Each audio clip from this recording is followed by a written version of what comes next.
David C. Jones before the curtain goes up, and the curtain's going up on Gracie. And the sounds you hear us is the sounds of the set being built as we speak. I'm lying. Hi, Amy King. How are you? Hi, David, and hi, I Vancouver I Presents. just I just couldn't lie to the people because I of course I'm at a coffee shop and it's quieter actually outside than inside to do this interview. So, Amy, we did a play a long, long time ago, We and did. now you're doing another one. You've I done am. you've done a couple Yes, I since then. am. So, Gracie, this is a BC playwright, Joan MacLeod, hmm written not that long ago. Tell us the story of Gracie, and then we'll find out how you came to be in it and what it's like. So I tell us would the love story. that. Okay, so yes, this play was written in 2017 by Joan MacLeod and premiered at the Fay Theatre with association with Alberta Theatre Projects. Gracie is a one-woman show about a young girl growing up in a fundamentalist Latter-day Saint community. Latter-day Saints is commonly known as Mormon within the world, but this is a fundamentalist sect of that particular religion. Um, the audience might have seen things like Keep Sweet, Pray and Obey, lots of maybe documentaries about this sort of polygamous sect of Mormonism. And so this particular story is set in the town of Bountiful, BC, based on a real place of a real community. The play takes place over the time from when she's 8, when her family illegally crosses the border into Canada from the Texas-Arizona border. They get shuttled up there, and life begins under a new patriarch within the community. And the play extends until when she's 15 years old. So it spans really formative years from 8 to 15 years old. Sounds like a formidable acting challenge as well, because it's always trying to play kids because we sometimes stereotype them or we go, I'm a little girl, right? And you're going, no, I have to be a real little girl. What's Yes. it like having to play 8 to 15, and how are you marking that transition? Yeah, absolutely. It's kind of divided into 5 parts. So there's 8 years old, 9 years old, 14, and then the 2 last parts are 15 years old. So it is definitely um, like, you have to have a certain approach to towards the different ages that she plays. At the same time, Grace is not the only character on stage. She also plays 14 other characters, which include the patriarch of the community, Mr. Shelby, her mother, her sisters, her brother, Wow. like a girl that they meet at Dairy Queen, You another play the boy in ice the cream community. cone. I really wish I should really get into Yeah. that frozen state. Yeah. Yeah, there it is. But yeah, so Grace, the performer doesn't leave the stage at any time. It's just all Gracie / the other characters. But so I kind Wow. of get to experience, the whole wider range of ages throughout this play. Nice, nice, and wild characters. So those are always make because this is a bit of a harrowing tale, child brides and all that, but this makes it also then wildly theatrical for the audience. They get to go, Mhm. even though they're going into a story that maybe is triggering or upsetting to some people, they get the dazzle of Mhm. the virtuosity. Nice. Mhm.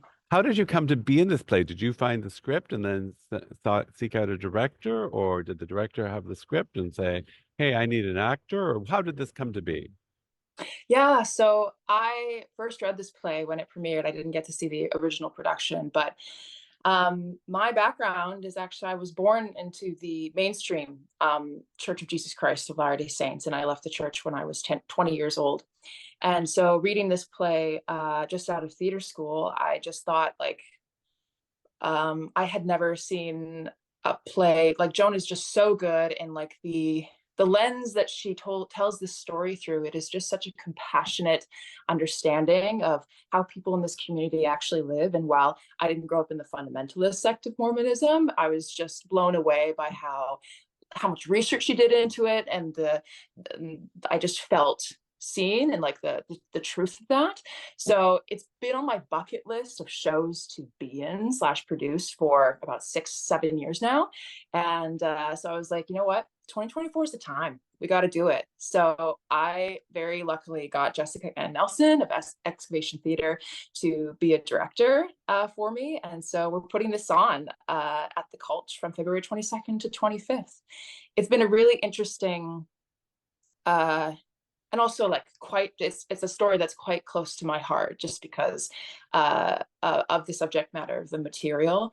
But I just love how, like you said, like it's very sensationalized, and people kind of, when you hear cult or when you hear child brides or when you hear, Mormonism in Utah or something like that, people kind of like their ears perk up. And I think everyone has a lot of interest within it. However, it's become to be very sensationalized. And so kind of our object of why we wanted to do this play and like present to people and present this discourse that we want to have is that, it's honestly through the lottery of birth sometimes of where we end up in life. And I think that it's a really interesting study and kind of in cult-like thought, and how these organizations or people in power can kind of play and manipulate people in order to gather them in, but then also just get born into it, and that's not really their fault to a certain extent, And like we all know people who have been,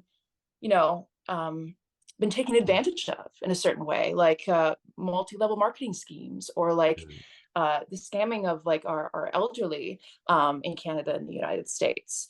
I think it's really easy to kind of just look at a community like this and be like, oh, like that's bizarre. Like I would never believe that. Yeah. But the truth, but the truth of it is that, that's, if you were born into it, that's what you grew up with. That's what you That's accept all as you know. truth. That's all you know. That's all you know. Exactly. And so, yeah, and I think that a lot of people of my generation too grew up within organized religion and kind of taken a step back from that. And I would be remiss not to mention, the part that organized religion can play with people. Like, it's a sense of community, it's a sense of faith, of people, coming together and worshiping something that's bigger and higher than themselves, and also great patronage of the arts and within music and theater and all that sort of stuff, but also kind of questioning some of the standards and the doings of organization, with like the effects that it can have on a population as well. Yeah. Wow. Now, is this also like in the staging of it, because it's such a stark show, is it also like a fairly simple set? Like, is it black box, and since you're already having to imagine you as 12 different people or 20 different people, is it also like the way it's staged is just like we're using light and dark? Yeah, we want to make a really intimate experience for the audience, so that there's like no barriers. Like there's no TV screen in which you can just like watch this happen. Like we want to really draw the audience in. So the set itself is quite modular and kind of black box kind of themed, but we hope to really kind of create this little bubble with the audience using sound and with using projections as well to kind of really create an intimate experience. And I think the Vancity Culture Lab at the College will really do that. It's a small and intimate theater, but it's going to be a really interesting time. Yeah. Nice. You know what you could do if you really want to reach out to the audience? I just saw a show at the Push Festival, and he gave us like the pizza. So, hey! So that will be the draw. Absolutely. Yeah. Well, it was a show. I don't know if I should say I was not loving the show, but he gave us the pizza and went, it's an okay show. If all else fails, then Feed the audience. If I start to drop lines, it's like, okay, stage manager, we gotta get this pizza Bring the ordered in. pizza. Yeah, order the pizza. You have a button on set. It's all black modular except for one red button. That's when you go beep beep beep beep. Bring the pizza. Bring the pizza. Nice. I love it. Now, what has been the most rewarding part about the rehearsal process? We'll just do a couple more questions. We were hoping, Amy and I were hoping that their director was going to pop into the Zoom feed, but they don't appear to be doing that. They've just recently had a child. So undoubtedly the child is causing chaos in their life. But director is more important. More important. Let's take care. Yeah. You can test out your range. You can see if you can go all the way down to like, no, I'm the baby. So what, putting on a show like this is a big challenge. What has been the most rewarding part about working on this show as we are behind the curtain? Hmm.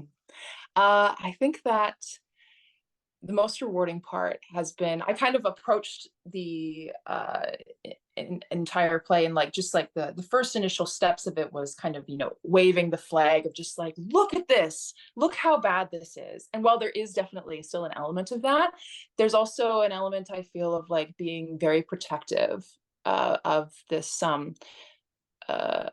certain community member that's been marginalized, and there's kind of different tiers within this religion. And while there are negative aspects, you know, depending on who you are within this community, the most unheard voices are from young girls. So I just feel a sense of like protectiveness and also honor of being kind of the vehicle of this voice. And then also just finding the joy within it, because, you know, she's 8, 9, 14, 15 there. It's not all doom and gloom. Like, I don't Yeah, want to advertise that of like, oh yeah, no, people, you're gonna come to the show and cry. While you will, yeah, there's still an element of like of humor yeah, and sassiness. She's very naivete, precocious. yeah, She's exactly, and she's just lovely. And so that's been really cool to nice. discover.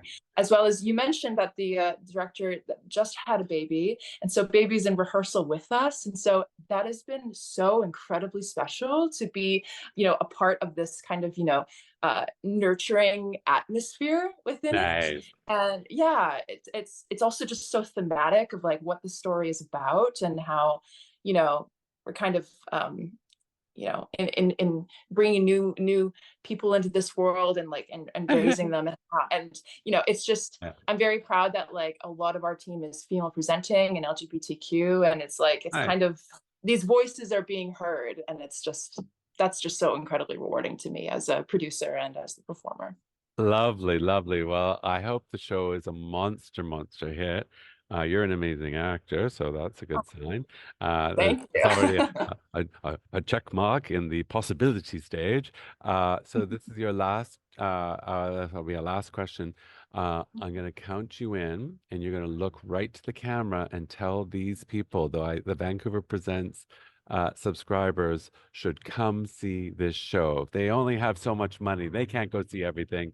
Why should they come see Gracie? You sell that show in 3, 2, 1.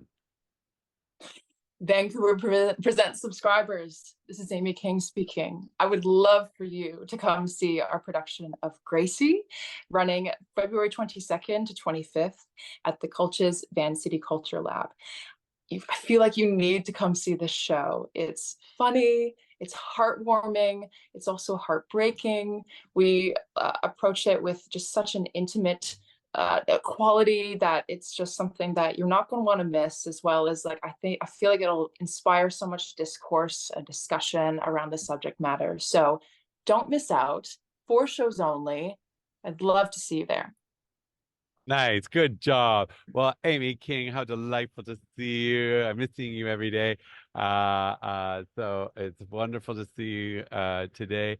And all my best to your director, and I hope everything's going okay with her. And it's just that the baby burped all over her clothes, and she's like, "I can't appear on camera like this." So, so thank you so much, Amy King. Best of luck with the Okay. show. Break a leg. Thank you, David. Thank you, everybody.